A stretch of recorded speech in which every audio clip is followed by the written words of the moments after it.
Türkmenistanyny täze bellenen Britaniýa elçisi Aşgabatda işe başlanyna kän salym geçmänkä regionlara sapar edip daşogyzdaky we mardaky studentler bilen uçdy. Olara Birleşen Şahlykda bilim almak mümkinçilikleri barada görüň berdi. Britan hökümetiniň berýän maglumatlaryna görä 30 sentýarda we 1 oktýabrda Aşgabatda marda we daşoguzda Britaniýanyň çiwniň stipendiýa programmasy boýunça tanışdyrış çäreleri geçirildi. İlçi Filpot regionlarda türkmen studentler bilen duşup bilimin ähmiýetine üns çekdi hemde gyzyklanýan studentler Birleşen Şahlykda dünýä derejelerine berilýän bilim mümkinçiliklerinden peýdalanmagy hyjulanyr diýip habarda edilýär. Britan hökümetiniň Go.Nokot UK saytynyň 3 oktýabrda habar bermegine görä, çet gyradaky şäherlerde ýaşaýan türkmen studentleri Britan hökümetiniň okuw programmasy barada maglumat almakdan başga bu ýurdun Türkmenistanyna täze bellenen elçisi Hugh Stanley Philpott bilen söhbetdeş bolmak mümkinçiligine hem eýe boldy.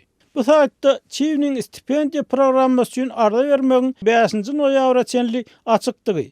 Eger de bu mesele bilen gyzyklanýan studentler haskän maglumat almak islese, olaryň 24-nji oktýabrda Aşgabatda Amerikan elçixanasynyň maglumatlar we serişdeler merkezinde boljak inniki tanışdyrış çäresine gelip biljekdikler hem habar berilýär. Täze elçi daşogyzdaky Owaçalyk institutynyň mardaky energetika institutynyna çykyş etdi we Türkmenistanyň regionlaryna sapar wagtynda düşürilen suratlary öz Twitter hesabyna çap etdi.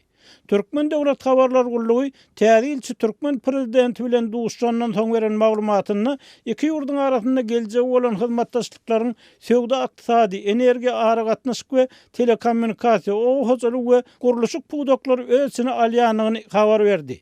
Emma muňa garamazdan yerli synçylaryň köpüsi Türkmenistanyň esasan ýaşlary bilim bermek, hakyky hünärli we giň düşünjeli döwre pikirlenip bilýän kadrlary terbiýelep ýetişdirmek meselesinde ýyda galanlygyny belleýärler.